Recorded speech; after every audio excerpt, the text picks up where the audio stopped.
Hi guys. It's very much giving 2015 YouTuber vibes, sat on the bed with all this setup. I've just got a new setup which I will link the lighting down below because it's a really good deal if you're in the market for new lighting. I filmed a video just after I shaved my head probably about 4 months ago, talking about a few bits. So if you want more info, then there's a video on my YouTube talking about like the diagnosis in a little bit more detail. If you just put into TikTok like Izzyfletcher cancer, there's a few things that come up there. I think I've got a playlist as well. It's been about 3.5 weeks post chemo, so I wanted to talk about life after cancer so far, answer a couple of questions, and yeah, it's mental because the shift that I've had since finishing chemo is so weird. When you get diagnosed, you start grieving the old you. Then you go through treatment and you start becoming, like, you're working towards the fact that you're going to be this new person. And then when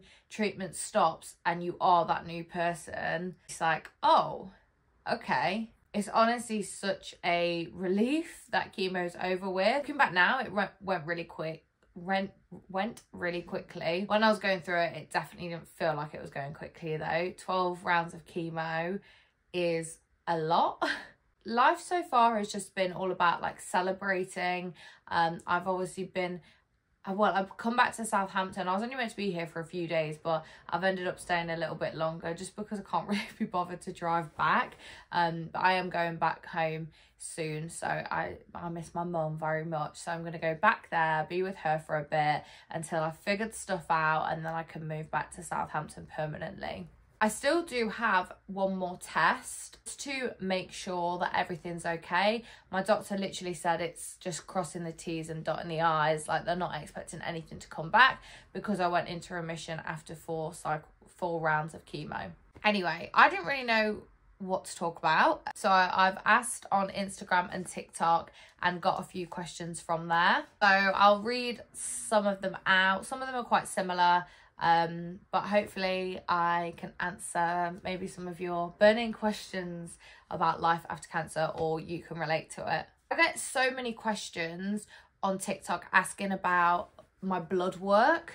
Someone's put, did your cancer show up on your blood tests and ultrasound, or was it confirmed with a biopsy? I don't think anything was confirmed with a blood test. Obviously there would have been something in my blood, like a marker that wasn't right, but that had nothing to do with my diagnosis. I initially had an x-ray because of the cough that I had from the tumour in my chest, and they didn't like the look of something, so I had a CT scan, and then from that I had a biopsy in my neck. I don't even know if you can see that, but there's like a little tiny scar. You literally probably can't even see it. I had an ultrasound guided biopsy in my neck. That was probably one of the worst things because your neck is such a like precious and invasive area. So being poked and prodded around that area was horrible. So yeah, nothing was diagnosed through blood work, because I get that question a lot. So someone's put, have I got any lingering side effects? Low stamina is now lingering through my good week. I think that means any sort of like side effects that aren't really going. To be honest, I feel like my strength has gotten so much better. Like, don't get me wrong, I'm not back in the gym. We're not going to be going on like marathon runs anytime soon. But just generally, I've been tidying the house. I've been like out doing some gardening, you know, like going to the shops. I got a train yesterday and there was no seats left, so I stood up pretty much the whole train ride until I did then say I need to sit down. But even just like standing up when I was going through chemo, that was like a no-go. And that is getting better. It's still not great, but it is getting better. I'd say my two biggest lingering side effects are the fact that I have a really dry mouth and dry other area, and that's kind of not gone away yet, which is a bit annoying. It makes even like talking quite difficult because my mouth dries up really quickly. And the other one is my hot flushes. They are not going anywhere. So literally 1 minute I'm freezing, the next minute I'm absolutely sweating. Some of the side effects that have definitely gone are like heartburn. I haven't had any heartburn since I stopped chemo. And I also feel like the colours of, like the colour of my skin is going back to normal, because the colour of my skin went really like dark and yellow. Someone put, did you find the paperwork side of, how did you find the paperwork side of cancer treatment and finances? So paperwork, if that means like applying for things like universal credit and PIP, I actually had a lot of help from Young Lives versus Cancer doing that, so that made it so much easier. Had I have not had that help, I probably would have really struggled with it, especially because a lot of the time I just couldn't be bothered. Obviously I was so mentally tired. I didn't want to talk about like my cancer. I didn't even know like what to say. I definitely suffered from brain fog, probably not as much as other people that I've spoken to, but I'd still even have a bit of a foggy brain and they can't really like make sense of everything. Having that help from Young Lives versus Cancer, and also I had help from Teenage Cancer Trust with stuff like that. Had I not had that, probably would have found it a lot more difficult. Like I say, the finances sorted itself out in the end. That was definitely the thing I was most stressed about, which is crazy, when I first got diagnosed, but then kind of everything started sorting itself out a little bit. Following on from that, someone said, are you going back to work? Yes, I will be going back to work, because, you know, I'll have to go back to work. To be honest, I haven't spoken to work about coming back yet. So to be honest, it's something that I'm not really thinking about that much right now. I'm still not well enough to go back anyway. Like, I'm still very tired. Like I say, I'm still having like the hot sweats and things like that. And I've just done 6 months of chemo. Like, I'm not ready to jump straight back into work. Mentally as well, I feel really anxious about going back into that place as such a new person. I only worked at the job that I was at for 3 months anyway, so people didn't really like know me too well, but I don't want to come back and be seen as like the cancer girl. Have your priorities, outlook, mindset changed? Mine definitely has. 100%. I think anyone that's been through something like cancer and chemo, their outlook will 100% change. I definitely used to, like, my friends used to take the piss out of me, like low-key, but take the piss out of me because when I was single, I used to say to guys all the time, like, what's your 5-year plan then? Like, I was so obsessed with having a plan and like, where am I going to be at the next point and how am I going to get there? That was such a big part of who I was. It couldn't be further from the truth now. I'm so like, we'll see what happens. Like, you never know what's around the corner. And that I'm so glad that I have that mindset, because it just chills me out so much to think about life like that. You honestly don't know what tomorrow holds. And I've obviously learned that. So I just try and not stress about stuff too much and trust that everything will work out the way that it's supposed to work out. In terms of like my outlook on life, I'm definitely a happier person. Sure, a lot of people that have been through what I've been through are exactly the same, but I just think like, even when you might be going through shit, if you can smile and laugh and just be a kind person, then everything's gonna feel so much easier. And again, I'm really happy for that, because I don't ever have animosity towards anyone. I don't ever feel the need to like be angry about stuff for too long. I'm just much more of like a chilled out, nice person. Like a lot of other girls and women, I was so obsessed with like how thin I was, how good my skin was, what my hair looked like, how much fake tan I had on. That's gone out the window. I've got such a different relationship with my body. Like, I have handled chemo better than I thought I could ever. The way that I got through it was actually quite mind-blowing, and I think, fucking hell, like, thank you, body, you know, you got me through a really intense chemotherapy, come out the other end, and you know, you've carried me through that. So my relationship with my body has changed. Obviously, I have no hair, I don't have any eyelashes, these are false drawn on eyebrows.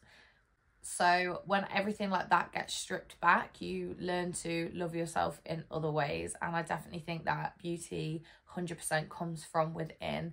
The most beautiful people, you know, it's not because of the way that they look, it's because of the way that they carry themselves.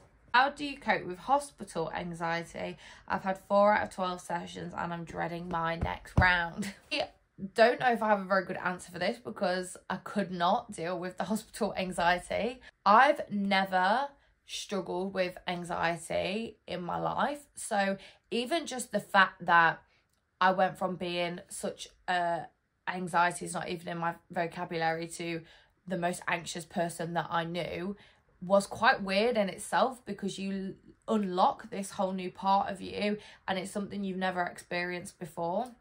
The hospital anxiety was weird, and my doctor, who, like, my literal consultant, was like, yeah, that's really normal. But I didn't understand why I'd be turning up to hospital even on days that I wasn't having chemo. Like, I remember one day, I think it was like halfway through, and I turned up to the hospital literally just to go and get my PICC line dressing changed. So I wasn't even having bloods. Not that that hurts anyway, but just being on the ward made me like I could not stop throwing up. Every time I came back from the hospital, whether it was obviously for chemo or whether it was just for blood tests, I would always feel so sick.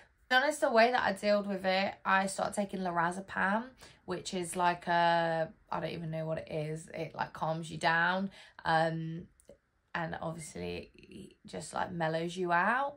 That did help a little bit, but then even the sensation of taking the lorazepam, because I used to put it under my tongue, even the sensation of that then started to trick my mind into more like PTSD. I don't know if PTSD is the word. It probably is, because it literally is traumatic. But even just that then started to make me feel sick. So on my last round of chemo, I didn't take any. One thing that did help a little bit was going for breakfast. Me and my mum, sort of halfway through, started to go for breakfast before we went to the hospital. Just because then the first thing that I woke up and thought about on that Monday morning wasn't, I'm going to the hospital to have chemo today. It was, oh, what am I going to have for breakfast? Or, you know, we try and go to different places each time as well. We all take life for granted. Has it made you want to come out of your comfort zone now? Yes. I can't really say why, but there is something that's going on at the minute which is so far out of my comfort zone. But to be honest, I've always liked to get out of my comfort zone anyway.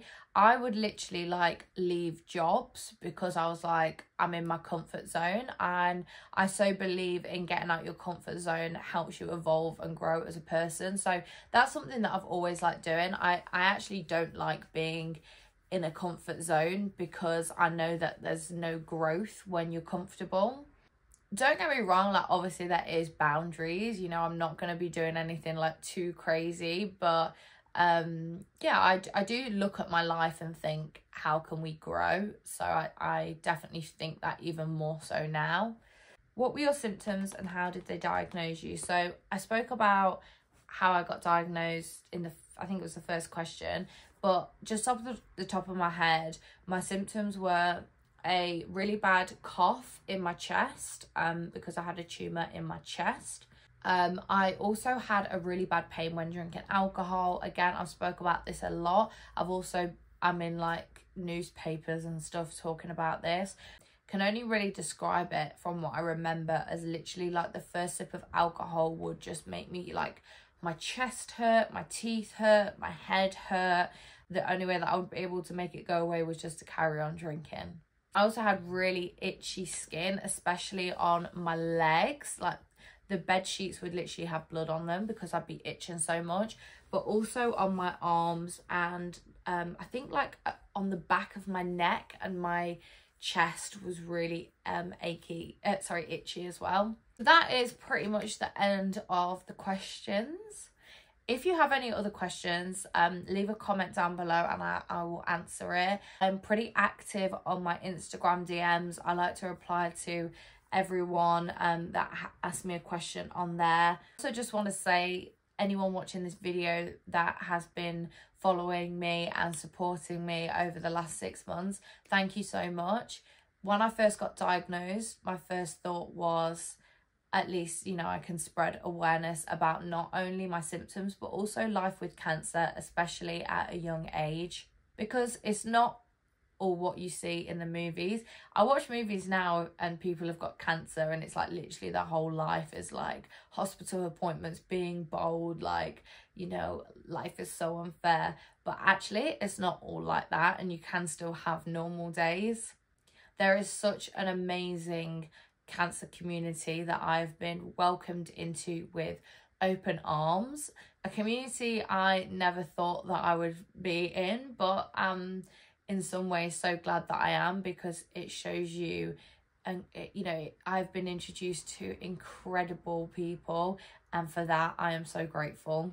If it wasn't for the people that commented, liked, messaged me, I'm not sure if I would have carried on, but I know that it helps to relate to somebody, especially in horrible traumatic situations like cancer, which is why I make my videos, and I will continue to until I feel like I've said all that I can say.